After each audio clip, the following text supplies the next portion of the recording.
What's going on, everybody? Welcome to a Friday edition of Mile High Hockey. Drew Spivak, Will Peterson with you as always. And Drew, I got to be honest, Avs and Senators last night going into the game, you're sort of thinking, okay, ho-hum, Avalanche win. They've lost 2 in a row. They're back home.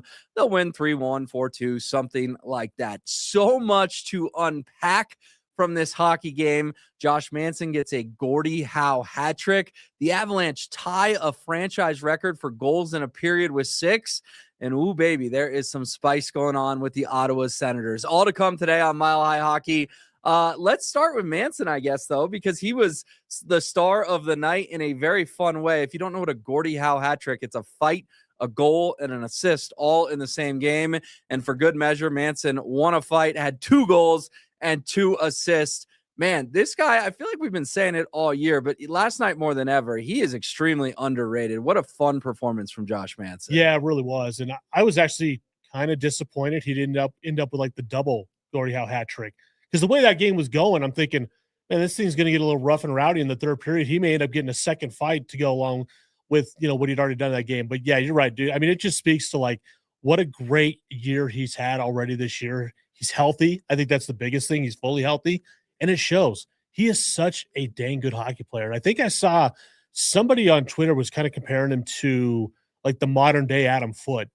And the more I like, at first I'm like, no, there's no way. Yeah, like Foot's in the rafters. Foot's in the rafters exactly. At Ball Arena, yeah. But then you kind of look back and think about it. You're like, well, I mean, there's comparisons to be made, just kind of their style of play, the way they do things. Obviously, it's a different game now than it was back in the day with Adam Foote played, which was much more of a physical game, much more, a lot more fighting and stuff like that. But there are definitely some similarities to the two of their games. But really cool night for him to do that.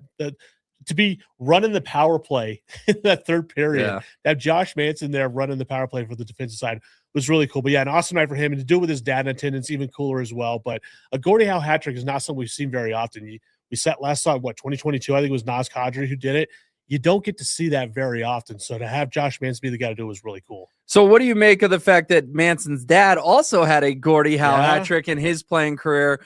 We know the struggles they went through with Josh's mom. That's got to be really special for the Manson family. I mean, that's the kind of thing where even Josh after the game said, I don't know if anyone's ever seen me do that. Oh, no one's ever seen me do it because I've never done it. Like, it really is in an 8-2 win, and there's plenty more to unpack from the win, but it just is cool for the Manson family that's been through some tough times. Yeah, it really is. And it's cool that he's on a team that's so successful, and to be able to do this, be a key part of such a good hockey team. It's really cool to watch. And you think back to like the way his dad played, that similar style. I think they showed on the game last night just the graphic of penalty minutes. His dad had like 2,500 penalty minutes in his career. Yeah. I mean, we think like what Josh Manson, I think that was his 6th fight, I believe, of the year last night. But his dad was fighting, 15, 20 times a year, and was one of the nicest guys in the world. But man, you did not want to mess with him on the ice. But yeah, just a really cool thing for him and his family, especially when you think about all the stuff, like you said, that they went through with his mom passing away and stuff like that. Yeah. And the other thing too, I know plus minus is a controversial stat and people don't like it. And I understand why people don't like it, but Josh Manson's in the top 5 in the NHL in plus minus. I mean, if I had told, even if you're a plus minus disliker, if I had told someone that before the season, they'd go, no, he's not. What are you talking about? It just goes to show you that he's been on the ice for a lot of goals this year. Well, and it speaks to the pairing with him and Brent Burns, because I'll be honest, I was one of those at the beginning of the season that I'm thinking, ooh, Josh Manson and Brent Burns as a second pairing, that could be interesting, maybe even a little bit of a question mark, to say the least. And it hasn't been that at all. Those two have paired so well together this year. They've become kind of a second shutdown pairing for this team. Not something I would have projected when we talk about this in September. But yeah, I mean, it's a good connection with those guys. And just to see Josh Manson healthy, that's the biggest thing for me with him. The fact that guy's healthy, you could tell the difference over the last, 2 or 3 years. Because I think there were a lot of people like, I think it's probably time for the Avs to move on from Josh Manson. And they could have very easily in the offseason decided not to do it. And he's rewarded them with maybe the best play of his entire career. Yeah, Josh Manson gets 2 goals, joined by Brock Nelson with 2 goals as well. All the superstars got their points, and the Avalanche scored 6 goals in the second period, tied for the franchise record most goals in a period. It was the 12th time it's happened between the Nordiques and the Avalanche. Hasn't happened since 2019 against Nashville. So think about all these high-powered teams, these cup teams they've had over the last 5, 6, 7 years. It's been that long since they put up 6 goals in a period. And Drew, it was a 15-minute real-time stretch, real-time, not ice time, 15-minute real-time, about 6 minutes ice time, where it was 3-1 Avs. Ottawa scored to make it 3-2, but it got challenged for offsides reverse. That was clearly a big momentum shift in the game. And literally, if you went to eat dinner or whatever, you walked away from a 3-1 game, and it was an 8-1 game. Absolute onslaught in that second period. Yeah, it was. And it's crazy how much the momentum shifted when that Ottawa goal got called back for being offsides. Because you're thinking at that point, all right, it's 3-1. Ottawa scores the goal. It's like, oh, it's 3-2. We got ourselves a hockey game now. Not something I thought was going to be the case the way that the Avalanche were kind of playing early on in that game. But Ottawa came back, made it a hockey game at that point. You're thinking, all right, this is going to be a dogfight down the stretch. And I'm thinking selfishly, I'm probably not going to get to spend much time watching the college football semifinal. Turns out, well, the Avs just end up steamrolling. I mean, it was just, it's more proof that this team can, generally speaking, just kind of do whatever they want, whenever they want. And, you know, it's funny because you mentioned the drama with the Senators before that. And if anybody's not familiar, you have to go through Twitter to find out all this stuff. But, you know, they looked like a team last night, especially once that goal got called back, that they looked like a team that was like, we got a lot going on internally in the locker room.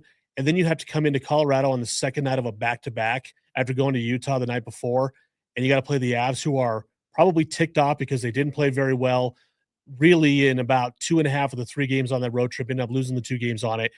And then you got to come to Ball Arena and face that team, and you end up seeing the result being an 8-2 shellacking at the hands of the best team in hockey. Well, and you mentioned the Senators. They did themselves no favors, because I'll be honest, this would not be talked about on this podcast if this was just hearsay and rumors.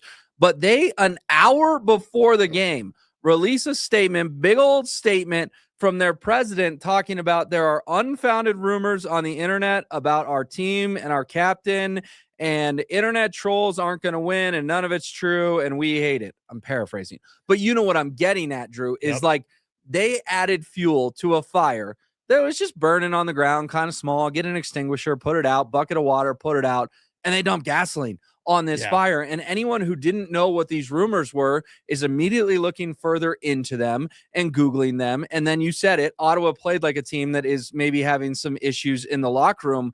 But I could not remember a time when a professional organization is giving internet trolls any life to their rumors, and then ultimately doing it an hour before they have to play the best team in the league. I have no idea what Ottawa's president, GM, communication staff, any of them were thinking last night. No, none of it made any sense, because, like you said, it is just internet rumors. And you can kind of assume a lot of times when you're on Twitter that a lot of the stuff that gets said and thrown out there is probably, generally speaking, mostly nonsense.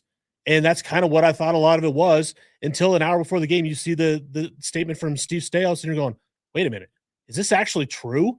And he almost just validated that, there is a bunch of stuff going on behind the scenes with this hockey team. It's just, it blew my mind. I'll be honest. I was floored when I saw that statement. I could not believe that he would put that out there. And it basically just validates everything that people on the internet were saying. And I'll be honest, it's kind of entertaining. It's sad that that's kind of what happened, but it's kind of an entertaining little subplot to a game that we didn't really think was going to have much of a plot to it to begin with. Exactly. And all it was speculation, right? And they turned the speculation into a forest fire.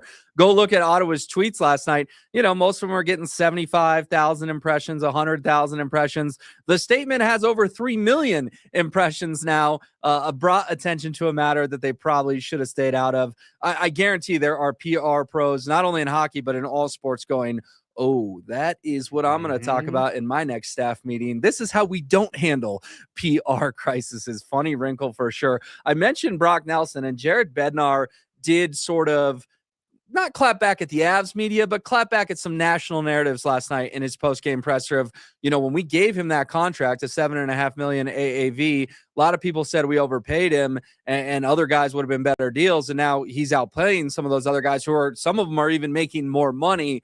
I mean, Brock Nelson, Drew, Thank goodness. Like, I am so glad we are done with the Avs 2C thing since Nazem Kadri left. This guy's a man on a mission. Obviously, no all-star game this year with the Olympics. He will play for Team USA, but in my eyes, he'd be an NHL all-star if there was an all-star game this year. He's playing on fire. Yeah, no question. And I'll ask you a question and be honest here.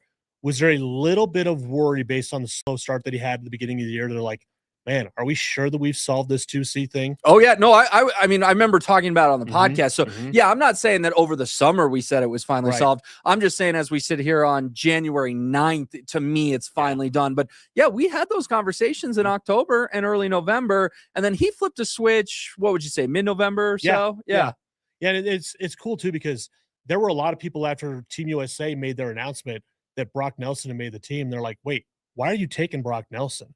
And what he has done, especially since that announcement, has done nothing but validate the decisions that were made by Billy Guerin and Mike Sullivan and stuff like that. But the important part for me is the fact that, yes, they've solved their 2C problem here in Colorado. And to already be sitting here, like you said, it's January 9th. Brock Nelson just joined the 20-goal club last night. The Avs now have 3 members of that club. What he's doing at both ends of the ice has been unbelievably fantastic. He's got such a great chemistry with Val Nichushkin. You don't see a lot from Val on the score sheet this year, but if you really watch, those two guys, they're simpatico together, and they're doing a lot of really great things together. It just validates the trade last year, which I know a lot of people question because you gave up Cal Ritchie, which was the Avs' best prospect. I don't even know if Cal Ritchie's on the roster on Long Island right now. And what Brock Nelson has done is just validated everything that Chris McFarland did at the trade deadline last year, and then going out this offseason and spending the money, which, yeah, like you said, both you and I think were like, well, maybe. I'm not totally convinced that this is going to be the guy, but I have zero question in my mind right now that Brock Nelson is the guy. That power play goal that he scored, honestly, the last couple nights, I think he was Carolina. He had a similar type power play goal.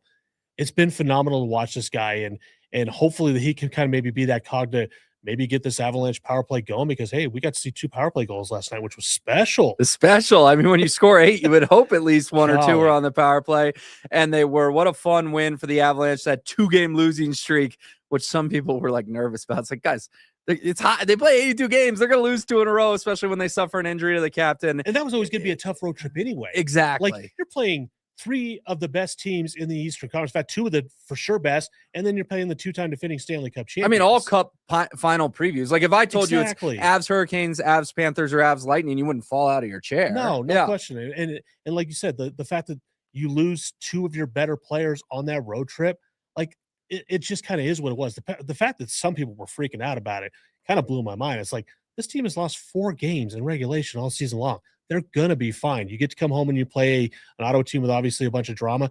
Things are going to be fine with this team. If they can get the power play going consistently, they're going to be unbeatable. Yeah, no, I think it shows that we can be a little spoiled at times, that a 2-game losing streak sends some folks off the rails. Avs will be back at it tomorrow against Columbus, 2:00 start, Ball Arena. Atmosphere should be great. Hopefully a lot of families, a lot of kids getting to go into the building. And then I know they like to party over there on day games. Quick thought on Avs and Blue Jackets before we get out of here. I would expect nothing less maybe than what we saw last night. Maybe the score won't quite be 8-2, but this is a Columbus team that can't really do a whole heck of a lot. They don't have the skill and talent level the Avalanche do.